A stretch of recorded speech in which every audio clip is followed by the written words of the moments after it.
جنت میں اولاد یا پھر باپ دادا پردادا وہ اگر جنت میں ہیں بھی تو اپنے اپنے مقامات پہ ہوں گے، مختلف مواقع پہ ان سے ملاقات ہوگی، لیکن وہاں ایک گھر میں تو نہیں ہوں گے، وہاں سب اپنے اپنے مقامات پہ ہوں گے۔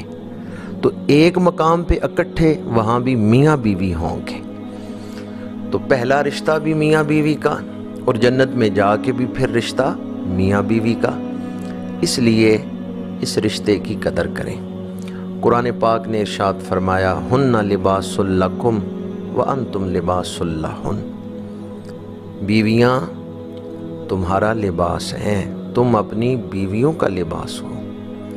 لباس موسمی اثرات سے بچاتا ہے، سردی کا موسم ہے، آپ لباس پہنتے ہیں، موسمی اثرات سے اپنے وجود کو بچاتے ہیں۔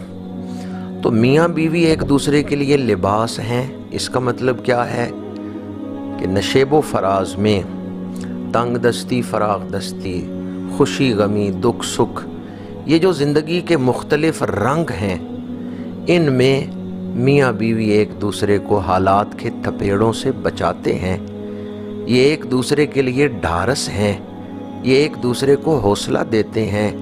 میاں بیوی ایک دوسرے کا لباس ہیں، یعنی ایک دوسرے کو حالات کے تھپیڑوں سے بچانے والے ہیں، دکھ بانٹنے والے ہیں۔ لباس کا ایک کام جسم کے عیب چھپانا بھی ہوتا ہے۔ جب آپ لباس پہنتے ہیں تو بدن پہ کہیں کوئی داغ ہے، لباس اس کو چھپا لیتا ہے۔ جب قرآن نے کہا کہ تم اپنی بیویوں کے لیے لباس ہو، بیویاں تمہارے لیے لباس ہیں، تو اس کا مطلب یہ ہے کہ میاں بیوی ایک دوسرے کے عیب ڈھانپنے والے اور ایک دوسرے کے لیے عزت کا باعث ہوتے ہیں۔ میرے آقا کریم صلی اللہ علیہ وآلہ وسلم کی سیرت پاک اس سلسلے میں ہمارے لیے سب سے خوبصورت ترین نمونہ ہے۔ ماہ رمضان المبارک میں دوبارہ عرض کروں گا کہ آپ خواتین خانہ کو آسانیاں دینے والے بن جائیں۔ بہت سارے سیرت نگاروں نے اس روایت کو نقل کیا ہے، بعض نے سید الانبیاء صلی اللہ علیہ وآلہ وسلم کے دست مبارک کی برکات کے ضمن میں بیان کیا ہے، اور بعض نے اہل خانہ کے ساتھ حضور کی جو شفقتیں ہیں اس ضمن میں اس کو بیان کیا ہے۔ میرے آقا کریم صلی اللہ علیہ وآلہ وسلم گھر تشریف لائے تو حضرت سیدہ خاتون جنت رضی اللہ تعالی عنہا روٹی پکا رہی تھیں۔ میرے آقا کریم صلی اللہ علیہ وآلہ وسلم نے ایک روٹی اپنے دست مبارک سے خود تنور میں لگائی ہے۔ اب اس روایت کے بہت سارے پہلو ہیں، بہت ساری تشریحات ہیں، بہت سارے اس میں سبق ہیں ہمارے لیے۔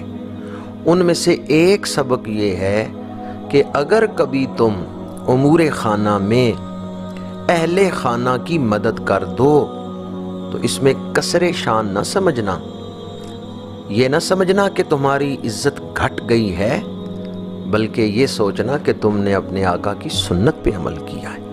اگر کبھی امور خانہ میں گھر والوں کا ہاتھ بٹا دیا جائے تو یہ بھی حضور کی سنت مبارکہ ہے۔ عام طور پر یہ اصول ہے کہ کسی سے جتنا دور ہوں گے تو عقیدت محبت زیادہ ہوگی، لیکن جتنا قریب آئیں گے تو بعض اوقات ایسا ہوتا ہے کہ قربت سے محبت گھٹ جاتی ہے۔ لیکن یہ اصول اوروں کے لیے ہے، سید الانبیاء صلی اللہ علیہ وآلہ وسلم کے لیے نہیں۔ جو حضور کے جتنا زیادہ قریب ہے وہ اتنی زیادہ محبت کرتا ہے۔ قرآن پاک پڑھ کے دیکھیں، احادیث پڑھ کے دیکھیں۔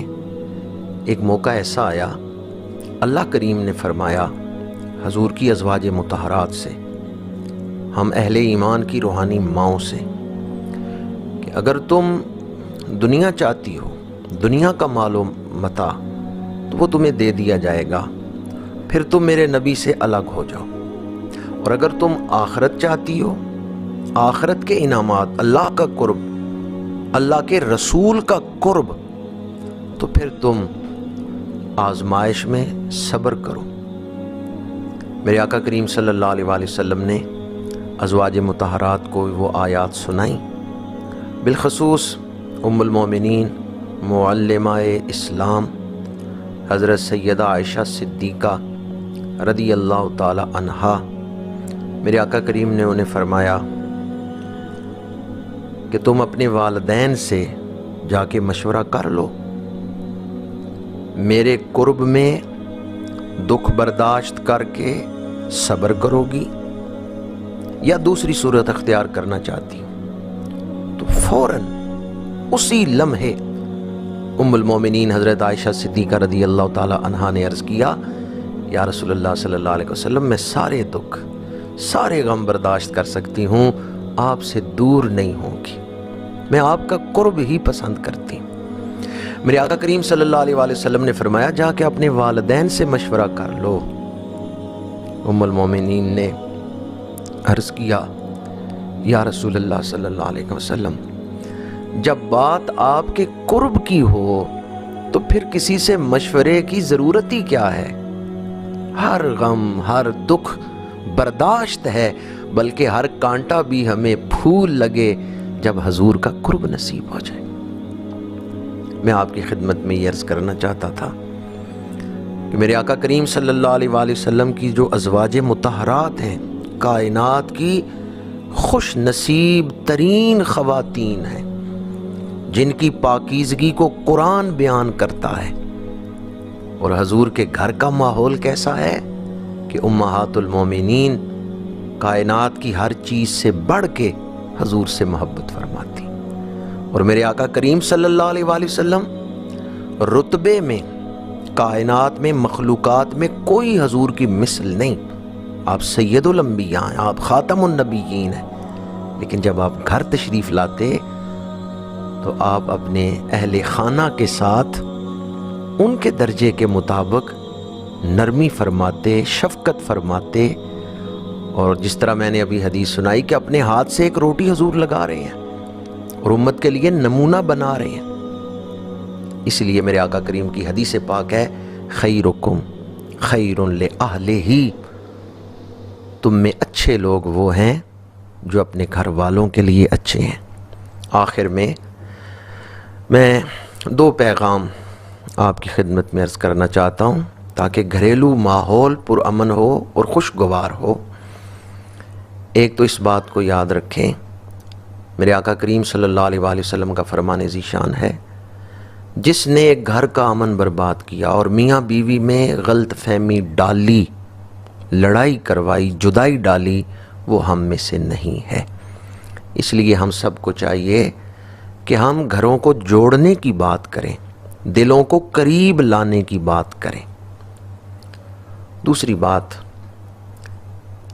میاں بیوی آپس میں جب کبھی اختلاف ہو تو اس وقت اپنے مد مقابل کو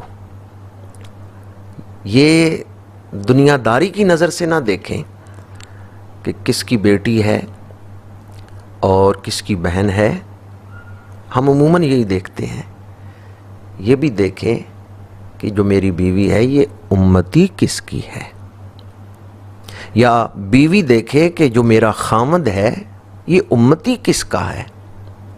جان بین میں سے کوئی بھی اگر زیادتی کرتا ہے تو اسے یہ بات ذہن میں رکھنی چاہیے، قیامت کے دن اگر رسول اللہ صلی اللہ علیہ وآلہ وسلم نے مجھ سے پوچھا کہ تم نے میرے امتی کے ساتھ ظلم کیا تھا تو میں کیا جواب دوں گا۔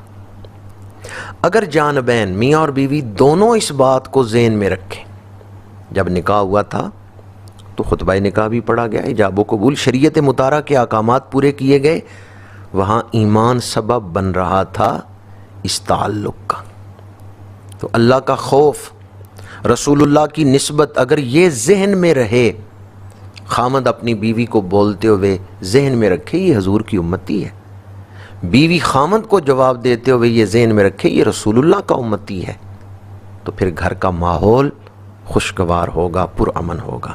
ایک حدیث پاک جو کہ میں آپ کو ماہ رمضان المبارک کی ان بابرکت گھڑیوں میں مشکات شریف کے حوالے سے سنا رہا ہوں، یہ بہت بڑا تحفہ ہے میری بہنوں کے لیے، میری بیٹیوں کے لیے۔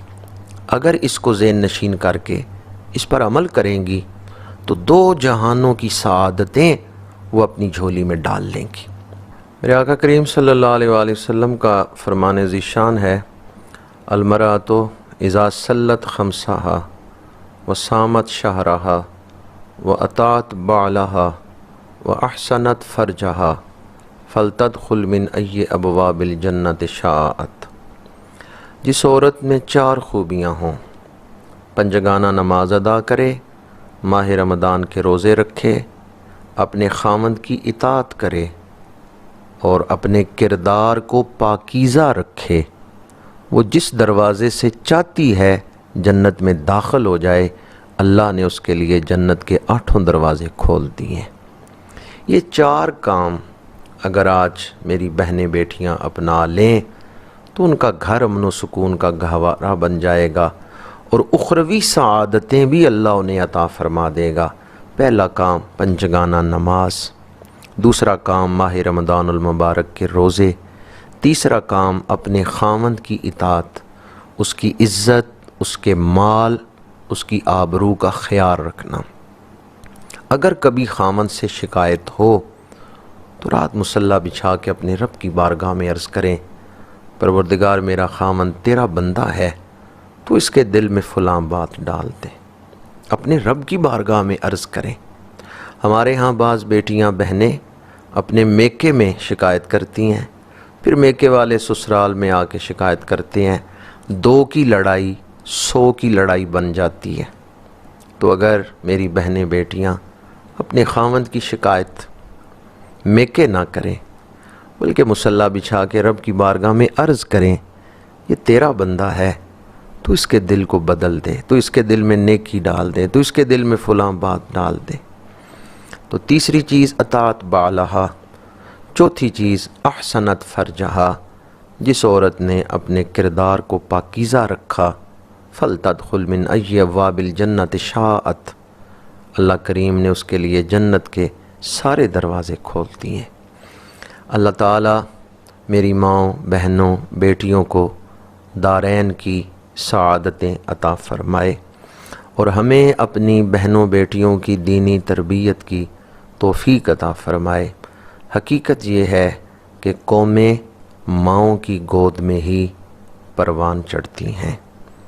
سیرت فرزندہا از امہات، گوہر صدق و صفا از امہات۔